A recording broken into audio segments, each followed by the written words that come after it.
Yes, welcome student. You are watching Avinash Academy and I am Avinash Gupta. आज हम लोग class 10th mathematics में जो topic removed हुए हैं कोरोना पैंडेमिक के कारण, जो टॉपिक हटाए गए हैं उनका मैं चैप्टर वाइज एनालिसिस करूँगा, ठीक है। और मैं एनसीईआरटी, चूँकि सीबीएसई एनसीईआरटी को फॉलो करती है, तो मैं बच्चों को क्लियर कर दूं कि मैं जो भी चैप्टर और जो भी एक्सरसाइज की बात करूंगा वो मैं एनसीईआरटी को फॉलो करूंगा, ठीक है। फिर से रिपीट कर दूं, जो भी चैप्टर और जो भी एक्सरसाइज मैं बताऊंगा उसको एनसीईआरटी बुक से आपको टैली करना है, यानी मैं एनसीईआरटी बुक को फॉलो करूंगा, क्योंकि एनसीईआरटी सीबीएसई प्रिस्क्राइब करती है, ठीक है। और बाद बाकी बुक को आप इसी के अकॉर्डिंग मिला करके देख सकते हैं, ओके। चलिए स्टार्ट करते हैं। फर्स्ट टॉपिक देखिए, यहाँ पे क्लास 10th चैप्टर पहला यूनिट है नंबर सिस्टम, जो कि चैप्टर 1 में आता है, ठीक है। यहाँ पे चैप्टर 1 में real number Euclid division lemma को बस हटा दिया गया है, जो कि कोई खास सिग्निफिकेंट चेंज नहीं है, ठीक है। हालांकि यूक्लिड डिवीजन लेमा से क्वेश्चन इससे रिलेटेड मत कीजिएगा, लेकिन चैप्टर 1 के सारे क्वेश्चंस, सारे एक्सरसाइज के सारे क्वेश्चंस आप कर लीजिएगा, ठीक है। मैंने यहाँ पहले ही लिख रखा है, no significant change, do all exercise. आगे आते हैं चैप्टर 2 में। यहाँ चैप्टर 2 में पॉलिनोमियल है। यहाँ पे एक टॉपिक हटाया गया है, statement and simple problem on division algorithm for polynomial with real coefficient. तो ये जो टॉपिक है, ये जो पार्ट है, वो एक्सरसाइज 2.3 से कनेक्टेड है, यानी एनसीईआरटी के चैप्टर 2 का एक्सरसाइज 2.3 आपको नहीं करना है। Move to the next one.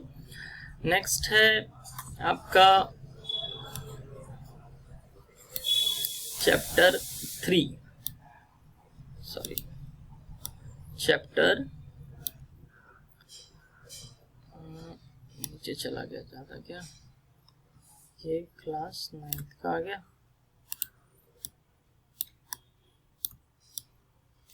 मुझे क्यों नहीं आ रहा भाई। यस, अब है chapter 3, pair of linear equation in 2 variable. यहाँ पे आपको सिर्फ एक टॉपिक रिमूव की गई है, वो है क्रॉस मल्टीप्लिकेशन मेथड, जो कि एक्सरसाइज 3.5 से टैली करता है, ठीक है। यानी चैप्टर 3 में आपको एक्सरसाइज 3.5 नहीं करना है, ठीक है। मैं एक चीज और यहाँ पे बता दूं बच्चों की, एक्सरसाइज 3.5 का जो क्वेश्चन है, उस क्वेश्चन को आप करेंगे but not by using cross multiplication method. इसके अलावा 2 और मेथड पढ़ने हैं इस चैप्टर में, सब्स्टिट्यूशन मेथड है, एलिमिनेशन मेथड है, ग्राफिकल मेथड है। तो इस 3.5 चैप्टर को हटा तो दिया गया है, लेकिन आप इसके क्वेश्चंस को करेंगे बाय विथ अदर मेथड्स, ठीक है। अब है क्वाड्रेटिक इक्वेशन में, यहाँ पे रिड्यूसिबल टू क्वाड्रेटिक इक्वेशन, ये पोर्शन हटाया गया है जो कि चैप्टर 4 से रिलेटेड है, यानी क्वाड्रेटिक इक्वेशन का जो वर्ड प्रॉब्लम है वो आपको नहीं करना है। अगला हमारा टॉपिक है अर्थमेटिक प्रोग्रेशन। अर्थमेटिक प्रोग्रेशन में चैप्टर 5 से रिलेटेड है। यहाँ पे भी लिखा है application in solving daily life problem based on the sum of nth term. तो यहाँ पे अर्थमेटिक प्रोग्रेशन के क्वेश्चन तो करने हैं, लेकिन जो वर्ड प्रॉब्लम है वो आपको नहीं करना है, ठीक है। चैप्टर 5 के बाद हमारा यूनिट 3 में कोऑर्डिनेट ज्योमेट्री है। कोऑर्डिनेट ज्योमेट्री में पहला है कोऑर्डिनेट ज्योमेट्री, और इसमें जो रिमूव टॉपिक है वो है एरिया ऑफ ट्रायंगल, जो कि चैप्टर 7 एक्सरसाइज 7.3 से रिलेटेड है, यानी आपको चैप्टर 7 का एक्सरसाइज 7.3 नहीं करना है, ठीक है। आगे है ज्योमेट्री। ज्योमेट्री में ट्रायंगल है, जो कि चैप्टर 6 से रिलेटेड है। अब यहाँ पे 2 टॉपिक रिमूव किया गया है, एक रेशियो वाला है और दूसरा है the square of one side is equal to the sum. ये 2 थ्योरम्स हैं। तो ये जो है, ये पहला जो है, ये ये एक्सरसाइज 6.4 से रिलेटेड है, यानी 6.4 एक्सरसाइज आपको चैप्टर 6 का नहीं करना है। और थ्योरम 6.9 जो कि ये थ्योरम है, सेकंड थ्योरम जो हटाया गया है, तो ये आपको नहीं करना है। और इससे रिलेटेड क्वेश्चन जो है, इस थ्योरम से रिलेटेड क्वेश्चन जो है वो एक्सरसाइज 6.5 में है। इस सेकंड थ्योरम से रिलेटेड, थ्योरम 6.9 से रिलेटेड जो भी क्वेश्चन है 6.5 में वो नहीं करना है। इसके अलावा जितने क्वेश्चंस हैं वो 6.5 के करने हैं, ठीक है। अगला है चैप्टर 10 जो सर्कल है, यहाँ पे नो डिलीटेशंस हैं, तो यहाँ पे आपको कोई चेंजेस नहीं, यानी चैप्टर 10 के सारे एक्सरसाइज आपको करने हैं।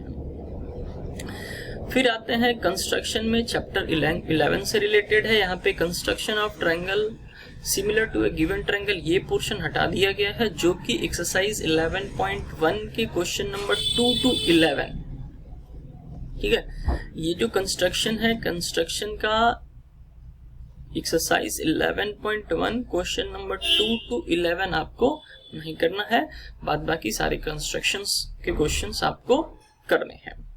अच्छा, एक बात और मैं बता दूं बच्चों, जो टॉपिक यहाँ पे हटाए गए हैं और उसका जो ऑप्शनल एक चैप्टर होगा, आप देखेंगे एनसीईआरटी के चैप्टर के अंत में एक चैप्टर ऑप्शनल है, ठीक है। तो इस टॉपिक से रिलेटेड जो ऑप्शनल में है वो आपको नहीं करने हैं, बाद बाकी ऑप्शनल में जितने क्वेश्चन हैं वो करेंगे आप, बाद बाकी। और जिस टॉपिक से जो मैं यहाँ पे दिया गया है, जो टॉपिक डिडक्ट कर दिया गया है, उसे आप नहीं करेंगे, ठीक है। आगे आइए, चैप्टर 10 के बाद है यहाँ पे कंस्ट्रक्शन के बाद ट्रिग्नोमेट्री। ट्रिग्नोमेट्री में इंट्रोडक्शन टू ट्रिग्नोमेट्री और एक हाइट एंड डिस्टेंस जो चैप्टर आपको मिलेगा। तो चैप्टर 8 में ये दो टॉपिक हटाए गए हैं, motivate the ratio whichever are defined at 0 degree and 90 degree, यानी एक्सरसाइज चैप्टर 8 का 8.3 आपको नहीं करना है। और ये दूसरा एक टॉपिक है कॉम्प्लीमेंट्री एंगल, तो यानी एक्सरसाइज 8.3 चैप्टर 8 का ट्रिग्नोमेट्री का आपको नहीं करना है। उसके बाद हाइट एंड डिस्टेंस में कोई चेंजेस नहीं किए गए हैं, यानी चैप्टर 9 जो है वो आपको टोटल करना है, चैप्टर 9 के सारे एक्सरसाइज को करना है, ठीक है। आगे आते हैं, आगे है एरिया रिलेटेड टू सर्कल, जो कि चैप्टर 12 से बिलोंग करता है। यहाँ पे problem on central angle of 120, हालांकि इसमें कोई सिग्निफिकेंट चेंज नहीं है, आप चैप्टर 12 के सारे क्वेश्चंस को करेंगे, ठीक है। अगला है सरफेस एरिया एंड वॉल्यूम, जो चैप्टर 13 से रिलेटेड है। और यहाँ पे जो रिमूव्ड पार्ट है वो फ्रस्टम ऑफ कोन है, ठीक है। तो ये बच्चों को थोड़ा सा ज्यादा डिफिकल्ट भी रखता है फ्रस्टम ऑफ कोन, तो उनके लिए एक बेटर चीज है कि फ्रस्टम ऑफ कोन से रिलेटेड जो क्वेश्चंस होंगे वो नहीं करने हैं, यानी चैप्टर 13 का एक्सरसाइज 13.4 आपको नहीं करना है। आगे आते हैं स्टैटिक्स एंड प्रोबेबिलिटी में। स्टैटिस्टिक्स है चैप्टर 14 से रिलेटेड। यहाँ पे दो चीजें हैं, स्टेप डेविएशन मेथड और क्यूमुलेटिव फ्रीक्वेंसी ग्राफ, ये दो चीजें नहीं करनी है जो चैप्टर 14 का एक्सरसाइज 14.4 है, ये आपको नहीं करना है। मैं फिर से एक बार बता दूं बच्चों कि स्टेप डेविएशन मेथड नहीं करना है, यानी 14.4 के जो क्वेश्चंस हैं उसको आप दूसरे मेथड से जरूर सॉल्व करेंगे, लेकिन इस मेथड से आपको सॉल्व नहीं करना। हो सकता है एग्जाम में यही क्वेश्चन आ जाए चैप्टर 14.4 का, लेकिन आपको सॉल्व करने का मेथड जो है वो दूसरे तरीके से बोले कि इस मेथड से आप एज्यूम्ड मीन मेथड से सॉल्व करिए या डायरेक्ट मेथड से सॉल्व करिए, तो इसके क्वेश्चन कर जरूर लीजिएगा, लेकिन not using by step deviation method. और नेक्स्ट है चैप्टर 15 जो कि लास्ट चैप्टर है आपका, वो प्रोबेबिलिटी है। इसमें नो डिलीटेशन यानी नो चेंजेस, ठीक है। तो इस तरह से ओवरऑल मैंने चैप्टर वाइज एनालिसिस करके बता दिया है आपको कि कौन से चैप्टर आपको एक्सरसाइज करने हैं, कौन से एक्सरसाइज नहीं करने हैं। और इसके अलावा मैं एक अपने तरफ से एक सजेशन बच्चों को दूंगा कि भले ही यहाँ पे ये टॉपिक रिमूव जरूर कर दिए गए हैं गवर्नमेंट की तरफ से, और ये टॉपिक सिर्फ इस ईयर के लिए है, यानी 20 to 21, ठीक है। इसी ईयर के लिए इसको रिमूव किया गया है, अगले साल के लिए ये नहीं है, सिर्फ इसी ईयर के लिए है। और आपको अगर आप ये सारा एक्सरसाइज अपना 70% जो बचा हुआ सिलेबस है उसको खत्म कर लेते हैं, इसके बाद जो रिमूव चैप्टर हैं और जो टॉपिक्स रिमूव किए गए हैं उसको भी जरूर से जरूर पढ़ जरूर लीजिएगा। भले ही इसके क्वेश्चंस एग्जाम में न आए, लेकिन आप पढ़ जरूर लीजिएगा ताकि आपको आगे, ठीक है, वहां पे दिक्कत ना हो।